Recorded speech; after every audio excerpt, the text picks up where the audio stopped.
بسم اللہ الرحمن الرحیم۔ راضی برضائے رب، رب کی رضا پر راضی رہنا۔ یہ بات کہ جو بھی کچھ ہوا یا ہوگا وہ اذن رب کے بغیر نہ ہوا ہے نہ ہو سکتا ہے، یہ تو ایمان کا منطقی تقاضا ہے۔ یہاں پتہ تک نہیں ہلتا جب تک کہ اللہ کی اجازت نہ ہو، اذن نہ ہو۔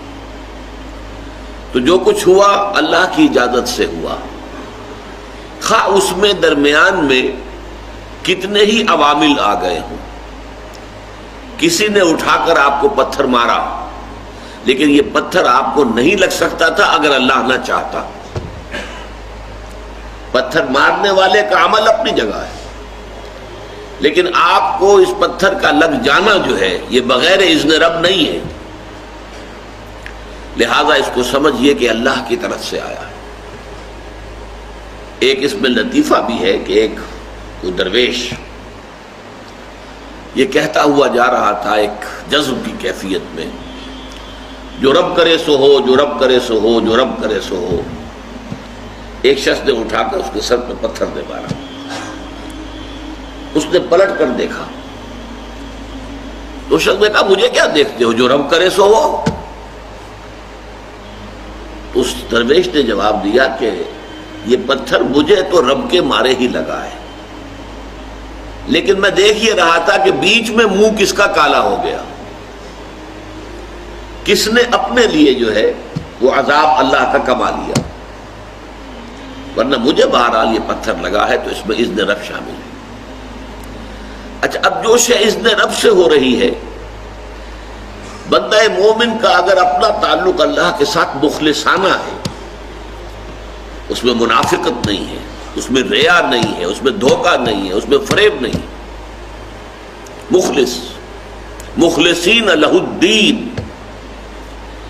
تو اللہ تعالیٰ کا تعلق بھی اس کے ساتھ ریسیپروکیٹ کرتا ہے۔ اللہ تعالیٰ انا عند ظن عبدی بی، حضور یہ اللہ کا قول ہے حدیث قدسی میں کہ میرا بندہ میرے بارے میں جو کچھ گمان کرتا ہے میں وہی سلوک اس کے ساتھ کرتا ہوں۔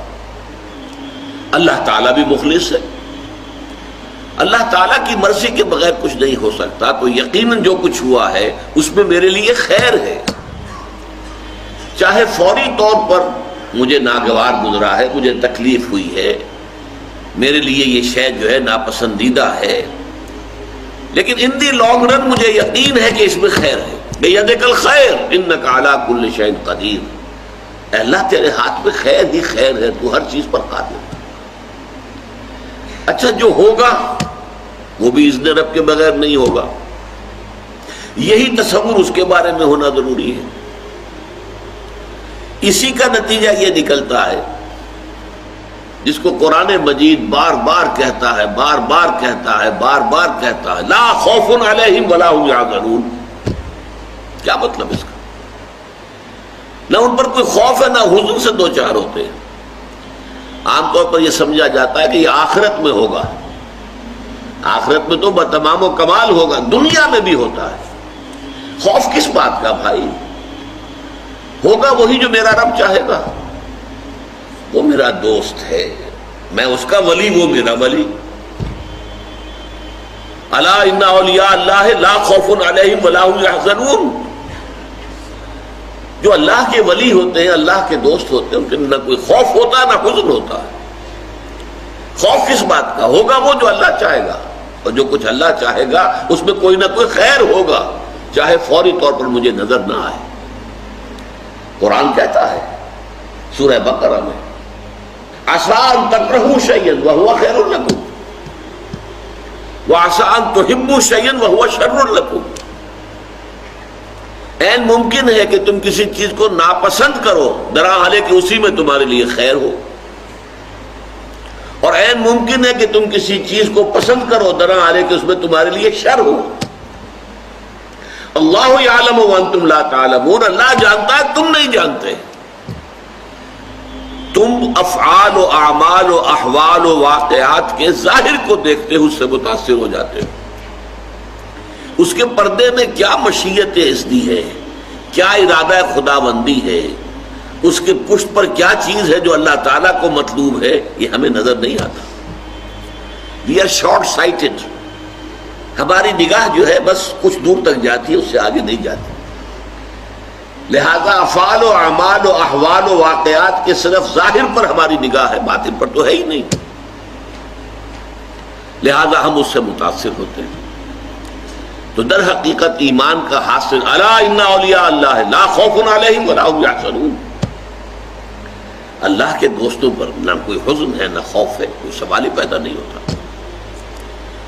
اسی طریقے سے قرآن مجید جو ہے بلند ترین مقام جو انسان کا ہو سکتا ہے، اس کی تعبیر کے لیے الفاظ استعمال کرتا ہے رضی اللہ عنہم ورضوا عنہ.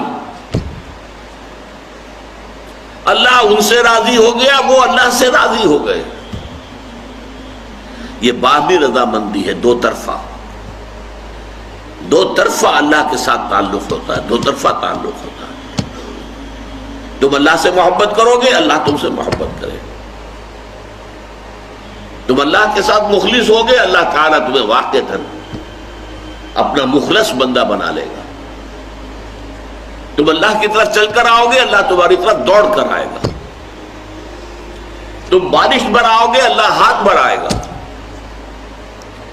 تم اسے محفل میں یاد کرو گے، اللہ اس سے کہیں بہتر محفل میں تمہارا تذکرہ کرے گا، ملائکہ مقربین کی محفل میں.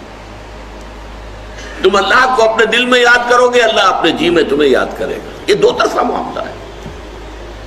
تم اللہ کی مدد کرو گے، اللہ تمہاری مدد کرے گا. ان تنصروا اللہ ینصرکم ویثبت اقدامکم. اگر تم اللہ کی مدد کرو گے، اللہ کی مدد سے مراد کیا؟ اللہ کے دین کی مدد، اس کی نصرت. اللہ تمہاری مدد کرے گا. یہ رضی اللہ عنہم ورضوا عنہ سورہ مائدہ میں بھی آ رہا ہے، سورہ توبہ میں، سورہ مجادلہ میں، سورہ بینہ میں، 4